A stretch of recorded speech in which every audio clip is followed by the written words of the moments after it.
Hi అండి, అందరికీ నమస్తే. Welcome to Tulasi vibes. అందరూ బాగున్నారండి? అందరూ ఆనందంగా ఆరోగ్యంగా ఉండాలని కోరుకుంటూ ఈరోజు మన వ్లాగ్ అయితే స్టార్ట్ చేస్తున్నానండి.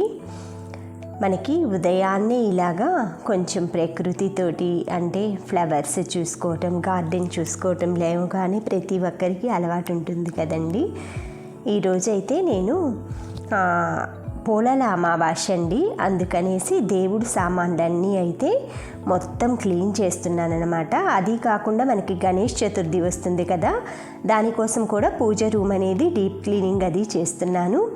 దాంతోపాటు మనకి అమావాస్య రోజున గుమ్మానికి అది నేను అంటే మనకి కలశంలో కొబ్బరికాయ ఉంటాయి కదా, అది ఎలా దిష్టి తీసి కట్టాలి అనే దాని గురించి కూడా నేను ఇలా ఈరోజైతే చూపిస్తానండి.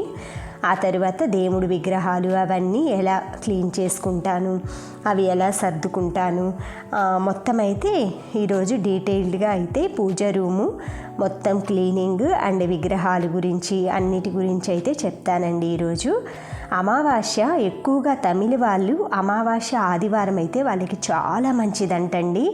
ఆ రోజు మంచి మంచి శుభకార్యాలు కానీ పెళ్ళిళ్ళు అలాంటివి మంచివి అన్నీ చేస్తారట వాళ్ళు ఎక్కువగా ఇవి ఉంటాయి కదండి, పితృదేవతలకు కూడా పెడతారు. మనము పెడతాము, కాకులు అవి మామూలుగా నిండుకుండా అన్నం ఉంటుంది కదా, అది తీసుకొని వెళ్ళి మనము పితృదేవతలను అది తలుచుకొని చనిపోయిన వాళ్ళని మన హస్బెండ్ అయితే వాళ్ళ నాన్నగారు అలా చనిపోతారనుకోండి, మన హస్బెండ్ చేత అలా కాకులకి అలా పెట్టిస్తే మనం ఏదైనా తెలిసి తెలియక చేసిన దోషాలు తప్పులు అనేవి వాళ్ళు క్షమిస్తారట. ఆ కాకుల రూపంలో వచ్చేసి అన్నం అది ఆరగించేసి ఇలా మొత్తం అయితే క్లీన్ చేసుకున్నానండి అన్నీ. ఆ క్లీనింగ్ ఎలా చేసుకున్నాను, వాటికి ఏమేం లిక్విడ్స్ వాడాను, ఎంత ఈజీగా ఇవి మనం మంత్లీ క్లీన్ 15 డేస్కి ఒకసారైనా ఇలా చేసేయాలనిపిస్తుందండి.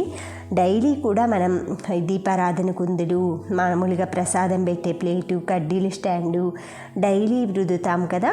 అమ్మవారి విగ్రహాలు ఇవన్నీ అయితే నెలకొక్కసారి అమావాస్య రోజు క్లీన్ చేస్తానండి నేను. ఇలా పైన అయితే చిన్న ప్రతిమ తెచ్చుకున్నాను కదా, ఇది నాకు 100 రూపీస్ పడిందండి. దానికి సెట్గా అమ్మవారికి అలా నక్లీసు కమ్మలన్నీ పెట్టానన్నమాట. ఇవి వచ్చేసి మనకి మొత్తం నాది అంటే డైలీ నేను పూజకు వాడేవండి. ఇవన్నీ అయితే ఈరోజు క్లీన్ చేస్తున్నాను. ముందుగా కామాక్షి దీపాన్ని అయితే ఫస్ట్ షింక్ని అయితే శుభ్రంగా అయితే మనకి లిక్విడ్స్ ఇవన్నీ డెటాల్ అన్నీ వేసి క్లీన్ చేసుకున్నానండి. ఆ తర్వాత ఎందుకంటే మనం షింక్లో చేతులు అవన్నీ కడుగుతుంటాం కదా, అందుకనేసి మామూలుగా అయితే ఇలా శుభ్రం చేసిన తర్వాతే ఇలాంటివి పెట్టుకోవాలి. అవి కూడా డైరెక్ట్గా షింక్లో వేయనండి. నేను ఒక డిష్ పెట్టుకొని ఆ డిష్లో కొంచెం మీకు తెలుసు కదా నేను ఏమేమి వాడతానో, విమ్ లిక్విడ్ ఒకటి, బేకింగ్ సోడా ఒకటి, తర్వాత వచ్చేసి వెనిగర్ అండి. ఈ 3 కలిపేసి ఒక్క నిమ్మకాయ పిండుతానమాట. దాంతో మొత్తం క్లీన్ చేసేస్తానండి, ఇంకేమీ అక్కర్లేదనమాట.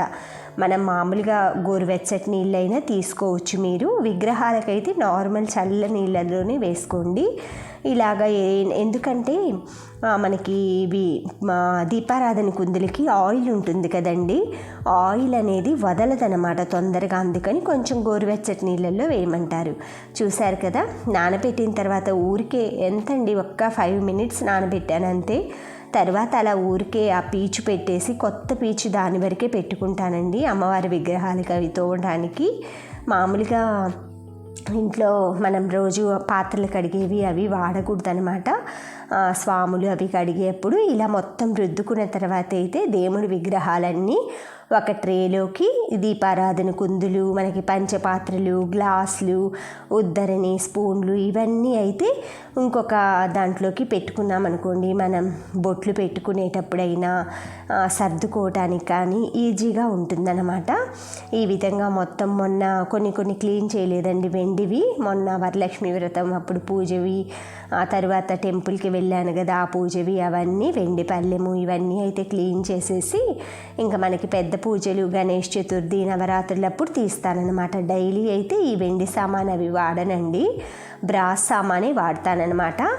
మనం ఏది దేంట్లో చేశామన్నది కాదండి, పూజ అనేది పవిత్రంగా చేశామా లేదా, మనస్ఫూర్తిగా చేశామా లేదా, మనసు పెట్టి చేశామా లేదా అన్నదే ముఖ్యమండి. అది మట్టి ప్రమిదలైనా చేయొచ్చు అనమాట. మట్టి అనేది మనకి ప్రకృతితో వచ్చింది కదండి. ఫస్ట్ ప్రాతినిధ్యం అయితే మట్టికే ఉంటుందంట. కానీ ఒక్కసారి వెలిగించిన తర్వాత అయితే ఆ మట్టి ప్రమిదకి మళ్ళీ విలువ అనేది ఉండదంటండి. అందుకని ఈ ఇత్తడి పాత్రలు ఇలాంటి వాటిల్లో వాడుతున్నామన్నమాట. అవి కూడా మనకి పంచలోహాలు ఉంటాయి కదండి, వాటిల్లో చేసుకుంటే అమ్మవారి విగ్రహాలు ఇవన్నీ కూడా పంచలోహాలతో చేస్తారండి. అలా చేసుకుంటే ఇంకా మంచిదన్నమాట. ఈ విధంగా మొత్తం ఫొటోస్ అన్నీ తీసేసి, ఇదేనండి నా దేవుని మందిరం. ఇది నేను కార్పెంటర్ చేత మన దగ్గర చెక్క అది తెప్పించేసేసుకొని మొత్తం ఈ షేప్లో అయితే చేయించేసుకున్నాను అనమాట. ఇది నేను చేయించుకొని కూడా దాదాపు 10 years అయిందండి. అంతకుముందు అయితే మామూలుగా ఒక ర్యాక్ లాంటి దాంట్లో పెట్టుకునేదాన్ని. ఆ తర్వాత ఇవి కింద పెట్టాను కదండి వుడ్వి, ఇవి వచ్చేసి టీవీ స్టాండ్ అనమాట. టీవీ స్టాండు అంతా ఇది నేను రెడీమేడ్కి తీసుకున్నానండి. అదేంటంటే ఏ పార్ట్లకు ఆ పార్ట్లు ఇల్లు అన్నీ మారుతుంటాం కదా మేము ట్రాన్స్ఫర్స్ మీద, అప్పుడు అన్నీ అయితే అది ఊడిపోయిందండి. అదంతా డెలికేట్గా ఉంటుంది. కానీ ఆ కింద వచ్చిన ఆ బరువు చెక్క కానీ ఆ 2 ట్రేలు కానీ అవన్నీ నాకు బాగా నచ్చాయండి. స్ట్రాంగ్గా ఉన్నాయన్నమాట. అందుకనేసి నేను దాని కింద దేవుడి మందిరం కింద అయితే ఇది ఇలా సెట్టింగ్ పెట్టేసేసుకొని నేనే ఆ ముగ్గులు అవన్నీ వేసేసుకొని మొత్తం ఒక క్లాత్ వేసి దీపారాధనవి అవన్నీ పెట్టుకోవటానికి కానీ పళ్ళు దీపాలు పెట్టుకో, ఎందుకంటే నా దేవుడుది చిన్నది కదండి అరమర. నేనేంటంటే మేము ట్రాన్స్ఫర్లు మూవింగ్స్ అవుతుంటాం కదా అటు ఇటు, అందుకని పర్మనెంట్గా అయితే మంచి చేయించుకోలేదండి నేను. ఇంకా నేను సింపుల్గా అలా చేయించుకున్నాను అనమాట.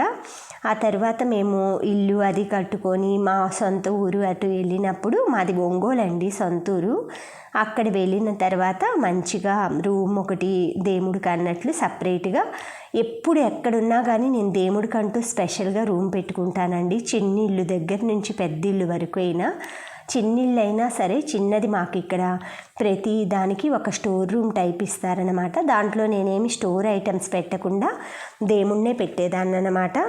ఎక్కడ ఎన్ని క్వార్టర్స్ తిరిగినా 2 బెడ్రూమ్లు ఇచ్చారనుకోండి, ఒక బెడ్రూమ్లో నేను దేవుడికే పెట్టేదాన్ని అనమాట సపరేట్గా. ఇలా అమావాస్య రోజైతే ఈ దీపారాధన కుందులు మొత్తం అన్నీ క్లీన్ చేసేసుకొని శుభ్రంగా మనం ఇలాగా బొట్లు అన్నీ పెట్టేసేసుకొని అక్కడ మామూలుగా ఆవు నెయ్యి ఇవి ఉంటాయి కదండి, ఆవు నెయ్యి అవి మళ్ళీ తర్వాత మనం డైలీ దీపారాధన కుందుల కింద మనకి కొంచెం గ్రీన్ కలర్గా ఆయిల్ బ్లాక్ కలర్గా మొత్తం కారుతుంది కదా హోల్స్ నుంచి, దీపారాధన హోల్స్ నుంచి ఇలా కలెక్ట్ చేసుకున్న ఆయిల్ అంతా ఆ దీపారాధన కింద ప్లేట్లలో ఉంటుంది కదండి, కలెక్ట్ అవుతుంది కదా, అంటే ఆ డ్రాప్స్గా పడేసి మొత్తం ఒక్కోసారి అయితే ప్లేట్లు కూడా నిండిపోతాయండి. అదంతా ఒక గ్లాస్ బాటిల్ కానీ ప్లాస్టిక్ బాటిల్లో కలెక్ట్ చేసుకోండి. తరువాత మనకి అమావాస్య రోజు సాయంత్రం పూట ఒక ప్రమిదలో పెద్ద ప్రమిద తీసుకొని పెట్టుకోండి ఒకటి. దానికి కొంచెం పసుపు కుంకుమ అలా వేసి పూజించుకొని ఈ ఆయిల్ అంతా మనం కలెక్ట్ చేసింది ఆ ప్రమిదలో పోసి మనకి గుమ్మం ఉంటుంది కదండి ఎంట్రన్స్ డోర్ దగ్గర, అక్కడ ఆ దీపాన్ని చిన్న ముగ్గు కానీ పసుపు కుంకుమ కానీ వేసేసి, లేదు ఉత్త దీపమైనా సరే అలా పెట్టి 2 ఒత్తులేసి వెలిగించేసేసి, మనకి ఏదైనా కూడా చెడు దృష్టి నరదోషం అలా ఉంటే పోయేట్లు చూడు భగవంతుడా అని ప్రార్థించేసుకొని ఒక నమస్కారం పెట్టేసుకొని ఆ దీపం అలా పెట్టేసేసుకొని వచ్చేసేయండి. ఇలా చేయటం వలన మనకి ఏదైనా కూడా ఈ శని దోషాలు కానీ ఇలాంటివి ఉంటాయి కదండి. నువ్వుల నూనె అంటే శనిదేవుడు నువ్వుల నూనెతో చేస్తే చాలా వరకు శని ప్రభావం ఉండదట, అందుకని అలా చేయమంటారనమాట. అలా దీపారాధన అయితే చేసేసుకోండి. ఆ నెలకి కలెక్ట్ అయిన ఆయిల్ మొత్తాన్ని అమావాస్య రోజు ఈ విధంగా చేసుకుంటే మనకి మంచి రెమెడీ అండి. ఇది అవసరమైన వాళ్ళు వాడుకోండి. ఇలా మొత్తం అన్నీ క్లీన్ చేసుకున్న తర్వాత అమ్మవారిని అయితే ఇలా వెండి పువ్వులతోటి అలంకరించి ఒక స్టూల్ ఆసనం మీద అయితే కూర్చోపెట్టేశానండి. ఇవన్నీ పుస్తెలు అంటారు కదా అవన్నమాట. కామాక్షి దీపానికైతే మనం ఇలా ఇలా వస్త్రం తాడు ఉంటుంది కదండి, అది 10 రూపీస్ అనమాట. అవి తీసుకొచ్చేసుకొని వేసుకున్నాను. ఈ గాజుల మాల అయితే అల్లింది ఇలా వెంకటేశ్వర స్వామికి అయితే వేశానండి. ఇలా మామూలుగా సెంటర్లో వేసానన్నమాట.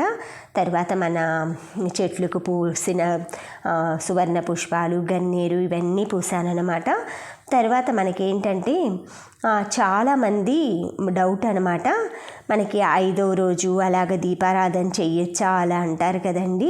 కానీ చేయకూడదండి. 5 రోజుల దాకా పట్టింపే ఉంటుంది. 6వ రోజు అయితే నిరభ్యంతరంగా మీరు గుళ్ళకు వెళ్ళొచ్చు, దీపారాధన చేయొచ్చు. చాలామంది అంటారు మాకు పట్టింపు ఉండదు, బ్రాహ్మణం 3 రోజులకి ముక్కోటి దేవతలకి ఎక్కుతుంది అది ఇది అంటారండి. కానీ మా అమ్మమ్మ గారైతే 5వ రోజు స్నానం అయిన దాకా మాకు ఒక చేప, ఒక పళ్ళెం, ఒక గ్లాసు అన్నీ ఇచ్చేసి కింద చాప మీదే పడుకోవాలండి 5 రోజులు కూడా. చిన్నప్పుడు కన్నెముట్టు అంటే ఇంకా అది మంచిది కాదని.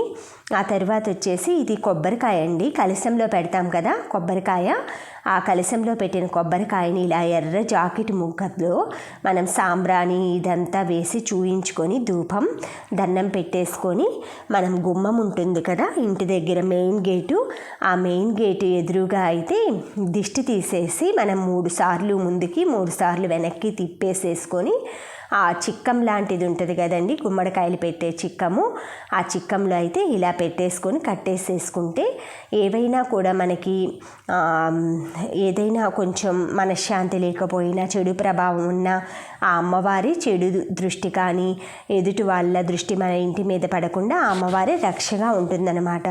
ఇలా మా అత్తయ్య గారు చేస్తారండి. ఆవిడ చెప్పిన దగ్గర నుంచి నేనైతే 5 ఇయర్స్ నుంచి ఇలాగే చేసేదాన్ని.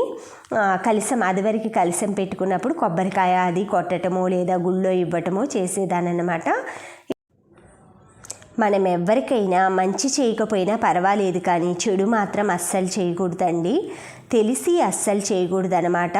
మంచి పనికి మాత్రం మన వంతు చేయూత సహకారం మాత్రం ఇచ్చామంటే అది మనకి 2 రిటర్న్ వస్తుందండి. మనం ఎవరికైనా దేవుడికి కానీ, నవరాత్రులప్పుడు కానీ, వినాయక చవితి అప్పుడు కానీ చందాలు ఇవ్వటం కానీ, దేవుళ్ళకి ఇలా లడ్డు ఆప్షన్స్లో అలా పాల్గొనటం వలన కానీ అలా మనకి స్వామికి ఇచ్చితే మనకి రెట్టింపు వస్తుంది.